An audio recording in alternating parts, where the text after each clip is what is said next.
Petrol diesel விலை உயர்வை தொடர்ந்து இப்போ இந்திய ரூபாயோட மதிப்பு வரலாறு காணாத அளவுக்கு அதல பாதாளத்துக்கு சரிஞ்சிருக்கு. இதனால நமக்கு என்னென்ன பாதிப்புகள் வரப்போகுது? அமெரிக்க டாலருக்கு நிகரான இந்திய ரூபாயோட மதிப்பு முன்னாடி 95 ரூபாய் 96 காசுகளா இருந்துச்சு. ஆனா இப்போ அதுவும் சரிஞ்சு வரலாறு காணாத வீழ்ச்சியா 96 ரூபாய் 11 காசுகளா வந்து நிக்குது.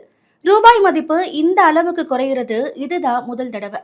இதுக்கு முக்கிய காரணம் உலக அளவுல நிலவர அமெரிக்க ஈரான் போர் தான். இந்த போர்னால சர்வதேச சந்தையில கச்சா எண்ணெய் விலை உயர்ந்து பெட்ரோல், டீசல் மற்றும் சமையல் எரிவாயுக்கு பெரிய தட்டுப்பாடு ஏற்பட்டிருக்கு. இந்தியாவும் இந்த கச்சா எண்ணெய் இறக்குமதியை நம்பி இருக்கிறதுனால நம்ம ரூபாயோட மதிப்பு பலத்த அடி வாங்கியிருக்கு. ரூபாய் மதிப்பு சரிஞ்சா நமக்கு என்ன பாதிப்புன்னு கேக்குறீங்களா?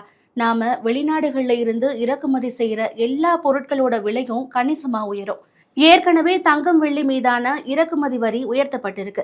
பெட்ரோல் விலையும் ஏறி இருக்கு. இப்போ இந்த ரூபாய் மதிப்பு சரிவால நம்ம இந்திய பங்கு சந்தைகளும் பயங்கர தள்ளாட்டத்தை சந்திச்சுட்டு வருது.